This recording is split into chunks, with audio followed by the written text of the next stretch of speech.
Saviez-vous qu'au Japon, il y a un système de recyclage partout et pour tout? Donc je vous explique, ici, dans chaque maison en fait et dans chaque quartier, vous avez un système de recyclage qui est affiché dans tous les immeubles et dans tous les petits coins de rue. En fait, vous avez des jours spécifiques pour jeter votre poubelle.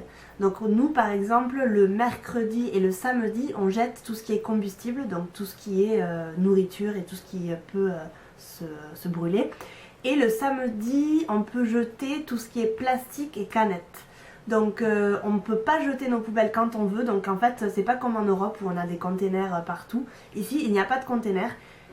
Donc vous pouvez pas jeter en fait vos poubelles quand vous voulez. Vous pouvez seulement, enfin vous devez en tout cas, seulement mettre vos poubelles en bas de l'immeuble le jour indiqué. Et donc en fait, le petit camion de poubelle tout mignon vient et prend vos poubelles pour ensuite s'en charger quoi.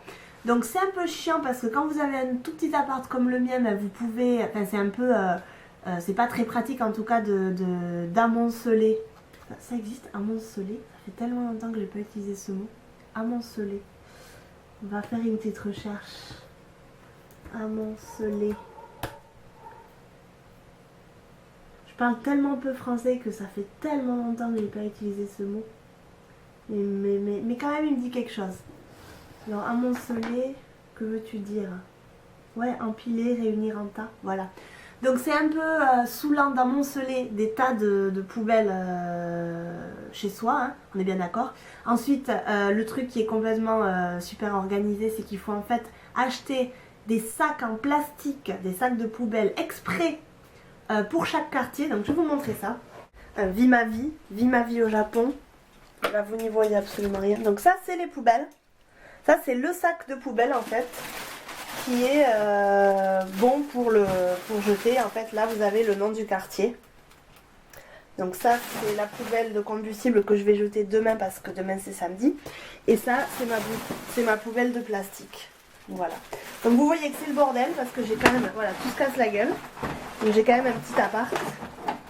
Voilà, on est prêt. Donc vous devez acheter les sacs en plastique exprès. Et vous devez jeter vos poubelles quand c'est indiqué. Vous ne pouvez pas les jeter quand vous en avez envie. Donc comme je vous disais, nous avons un système donc, de recyclage. Donc comme je vous ai dit, mercredi, samedi, je jette tout ce qui est combustible, tout ce qui est nourriture. Et le samedi, je jette tout ce qui est plastique et canettes. Ensuite, comme partout, comme ils adorent le recyclage ici, partout dans les poubelles, donc il n'y a pas de poubelle dans la rue, il faut le savoir. Donc ça c'est le truc méga relou qui m'énerve au plus haut point. Il n'y a pas de poubelle dans la rue, donc qu'est-ce que vous faites de vos déchets? Vous les gardez avec vous, dans votre sac ou dans vos poches.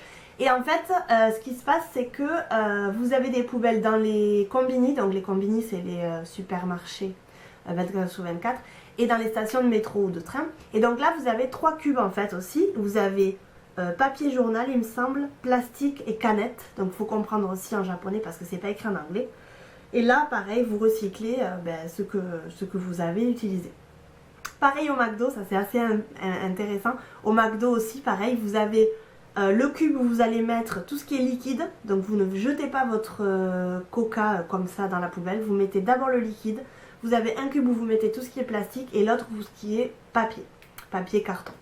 Donc ça c'est assez intéressant, c'est chiant au début parce qu'on se demande un peu, enfin, on se dit qu'on perd du temps, mais c'est bien parce que je pense que c'est une société assez réfléchie et puis c'est toujours bien de recycler quoi. Je veux dire, moi c'est quelque chose que j'aime beaucoup faire.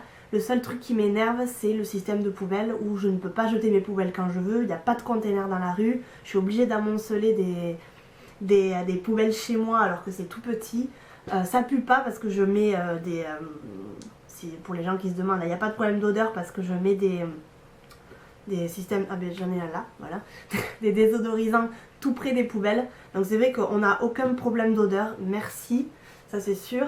Sinon je foutrais tout dehors franchement, mais bon vu que des fois il pleut et tout c'est un peu relou. Donc voilà, ça c'est le système de recyclage au Japon qui est un bon point mais qui peut aussi s'avérer être un mauvais point quand on n'a pas de place et quand on veut jeter nos poubelles quand bon nous semble.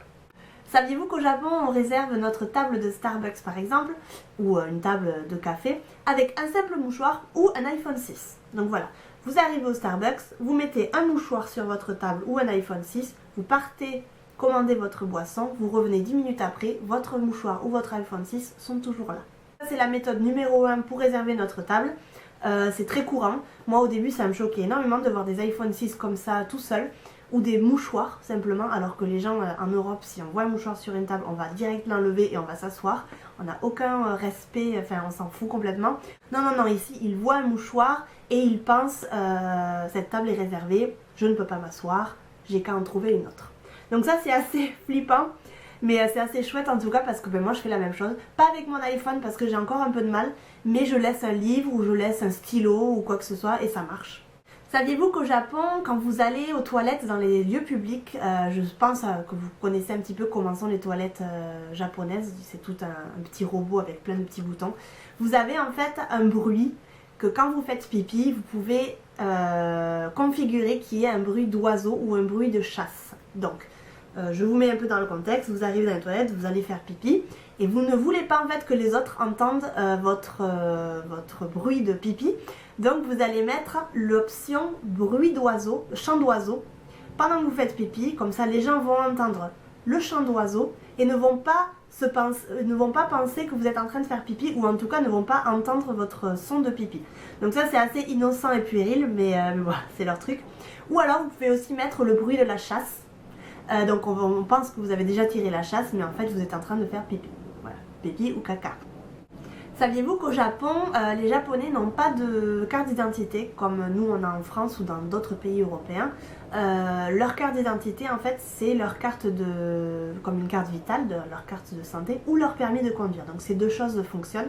Et moi j'ai été assez surprise de voir que même pour prendre l'avion dans le territoire, donc national, ils n'ont pas à montrer leur passeport, enfin comme nous en tout cas, mais en fait avec simplement le permis de conduire ou la carte vitale, ça fonctionne. Donc pour nous une carte vitale c'est complètement ridicule et inutile en cas de pour prendre l'avion je veux dire, ou des trucs comme ça. Je veux dire c'est pas une carte qu'on peut présenter facilement, c'est pas une carte valable en tout cas je veux dire, mais eux en tout cas cette carte-là de santé, elle sert à se présenter officiellement pour prendre l'avion, pour payer une facture, je sais pas, toutes ces choses-là où nous, on montrerait notre carte d'identité, eux, en fait, ils vont montrer leur carte de santé ou leur carte, leur permis de conduire. Tout ça, c'est assez officiel et ça marche en tout cas parce qu'ils n'ont pas de carte d'identité, ils ont un simple passeport pour voyager outre Japon et ensuite leur carte de santé et leur permis de conduire pour faire tout ce qui est administratif, etc. dans le Japon. Saviez-vous qu'au Japon, et ça je pense que vous savez parce que c'est assez connu, il y a des bars à chats, il y a des bars à lapins, il y a des bars à hibou. Donc qu'est-ce que c'est ça? C'est en fait des bars où vous allez caresser ces animaux en train de siroter votre café, votre bière, etc. Je sais pas s'ils vendent de l'alcool, je pense que oui. Vous payez à l'heure il me semble, moi j'y suis jamais allée donc je sais pas vraiment comment se passe le déroulement. Mais en tout cas vous payez et en fait vous pouvez pendant une heure être en train de caresser le chat, jouer avec le chat, lui donner un petit peu à manger, donc vous sentir un petit peu câliné et câliner un petit être comme ça mignon. Voilà, moi personnellement c'est pas mon truc. Je peux comprendre les gens qui aiment ça, en tout cas apparemment ça marche, c'est un business qui marche, donc c'est chouette pour les gens qui se lancent là-dedans. C'est chouette aussi pour les gens qui adorent les petits animaux comme ça. Je sais qu'il y a des bars à hibou, ça c'est carrément bizarre. Le bar à chat je peux comprendre parce que c'est tout mignon, mais un bar à hibou, ouais voilà quoi. En tout cas bon, ça crée une ambiance un peu sympa comme ça et je pense que ça peut être sympa pour les gens qui adorent ces petits animaux. Saviez-vous qu'au Japon on ne signe pas les documents officiels ni les papiers comme le contrat, je sais pas, tout ce qu'on signe généralement en Occident, mais on met un tampon en fait. Donc ça s'appelle un ninkan, donc je vais vous montrer le mien. Tout le monde est censé en avoir un quand vous avez une vie ici parce que vous allez vous en servir pas mal. Donc un ninkan c'est quoi? C'est un genre de tampon, comme ça. Donc ici en fait, bon moi c'est de l'encre rouge, ici en fait, si je mets je vais vous montrer d'ailleurs, on va faire ça, je sais plus quel sens c'est, je crois que c'est comme ça. Donc je le mets dans l'encre et en fait je vais venir tapoter en fait, tamponner le papier. Mais bon, j'ai pas trop la pratique encore. Et là en fait vous avez mon prénom Moi je crois que mon prénom il est en hiragana cette fois-ci, ouais. Vous avez mon prénom en hiragana de façon officielle, donc vous allez vous servir de ça en fait pour signer tout ce qui est papier officiel, contrat, je sais pas moi, tous les papiers administratifs, tout ça. C'est assez, si vous n'avez pas de Inkan et que vous vivez au Japon, vous allez être un peu dans la caca parce que vous en avez besoin dès que vous avez un travail, dès que vous avez des choses un peu comme ça officielles, vous en avez besoin. Donc voilà, ça c'est mon Inkan. Et vous pouvez mettre en fait ce que vous voulez. Vous pouvez écrire ce que vous voulez. Moi j'ai écrit Charlène parce que bon, mon nom de famille il n'est pas répandu au Japon. Hein. Déjà qu'il n'est pas répandu en France, alors au Japon encore moins. Mais du coup j'ai mis mon prénom. J'ai choisi rouge parce que je sais pas d'ailleurs pourquoi. Mais en tout cas vous choisissez ce que vous voulez. Moi mon copain c'est... Mon copain c'est quoi? Je crois que c'est son nom de famille et son prénom à la fois. Parce que vu que c'est que des idéogrammes, ben, c'est assez simple. Moi, mon prénom hiragana, il a quand même déjà 6 ou 7 hiragana, donc c'est assez long. Eux, c'est assez court quand même parce que c'est par syllabe. Donc mon copain, il a 6 syllabes seulement. Donc c'est vrai que ça rentre parce que je crois que son Inkan, il est arrondi. Donc voilà, ça c'est mon Inkan. Et ça sert à tout ce qu'il y a administratif, tout ça. Même quand vous recevez un colis de la poste, etc. Vous pouvez signer, et je pense qu'il s'en foutrait un petit peu parce que c'est un truc assez rapide. Mais si vous avez votre Inkan, vous tamponnez ça et puis basta. Voilà, j'espère que cette vidéo vous a plu et surtout aidé. Je sais pas si vous étiez au courant de tout ça. J'aime bien faire tous les mois, tous les 2 mois, des éditions chaque fois de Saviez-vous au Japon pour vous raconter 5 ou 6 trucs un petit peu drôles qu'on n'a pas en Occident, donc qui peuvent être assez intéressants et curieux pour vous.